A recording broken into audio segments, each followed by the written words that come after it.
भारत की राजधानी दिल्ली से आज जो तस्वीरें सामने आई हैं, उन्होंने पूरी दुनिया का ध्यान अपनी ओर खींच लिया है। राष्ट्रपति भवन के ऐतिहासिक प्रांगण में भारत और जापान की दोस्ती का एक और खूबसूरत अध्याय लिखा गया, जब प्रधानमंत्री नरेंद्र मोदी ने जापान की प्रधानमंत्री सनाए तकाइची का पूरे सम्मान और पारंपरिक भारतीय रीति रिवाजों के साथ स्वागत किया।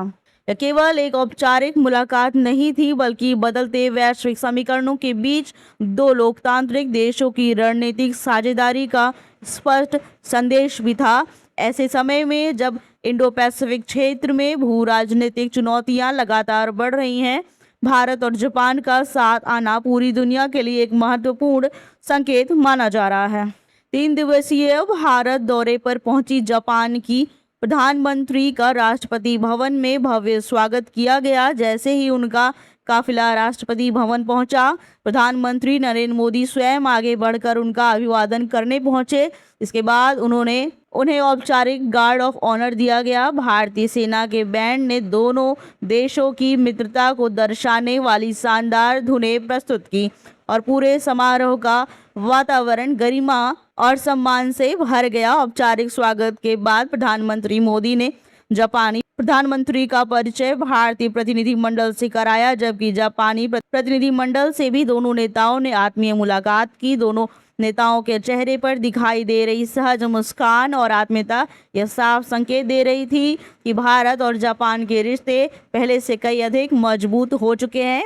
भारत रवाना होने से पहले ही प्रधानमंत्री सनाए तकाइची ने इस यात्रा को बेहद महत्वपूर्ण बताया था। उनका कहना था कि मौजूदा वैश्विक परिस्थितियों में जब अंतर्राष्ट्रीय अनिश्चितताएं लगातार बढ़ रही हैं, भारत के साथ सहयोग पहले से कई अधिक आवश्यक हो गया है। उन्होंने लोकतंत्र, कानून का शासन और मानवाधिकार जैसे साझा मूल्यों को दोनों देशों की साझेदारी की सबसे बड़ी ताकत बताया। अब सवाल यह है कि यह मुलाकात इतनी महत्वपूर्ण क्यों मानी जा रही है।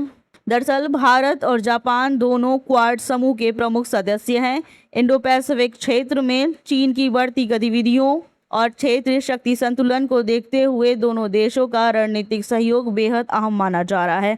जापानी प्रधानमंत्री का यह बयान कि भारत के साथ साझेदारी का महत्व लगातार बढ़ रहा है, एशिया के बदलते शक्ति संतुलन की ओर स्पष्ट रक्षा सहयोग हो, सेमीकंडक्टर निर्माण हो, सप्लाई चेन को मजबूत बनाना हो, या फिर मुंबई अहमदाबाद बुलेट ट्रेन जैसी बड़ी इंफ्रास्ट्रक्चर परियोजनाएं, जापान लंबे समय से भारत का एक ऐसा भरोसेमंद रणनीतिक साझेदार रहा है। माना जा रहा है कि इस दौरे के दौरान कई महत्वपूर्ण समझौतों पर सहमति बन सकती है, जिससे दोनों देशों के आर्थिक और तकनीकी संबंधों को नई गति मिलेगी। भारतीय अपनी अर्थव्यवस्था को $5 ट्रिलियन तक पहुंचाने के लक्ष्य पर तेजी से आगे बढ़ रहा है, जबकि जापान की अत्याधुनिक तकनीक, निवेश और औद्योगिक अनुभव इस यात्रा में महत्वपूर्ण भूमिका निभा सकते हैं। ग्रीन हाइड्रोजन, साइबर सुरक्षा, हाईटेक मैन्युफैक्चरिंग और उन्नत तकनीकों जैसे क्षेत्रों में दोनों देश भविष्य की नई साझेदारी की मजबूत नींव रख रहे हैं। राष्ट्रपति भवन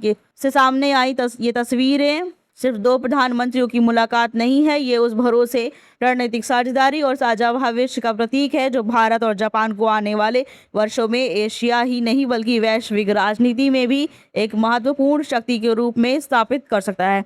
अब सवाल आपसे, क्या आपको लगता है कि भारत और जापान की यह मजबूत होती साझेदारी इंडो पैसिफिक क्षेत्र में चीन के बढ़ते प्रभाव को संतुलित करने में अहम भूमिका निभाएगी? अपनी राय कमेंट बॉक्स में जरूर बताएं।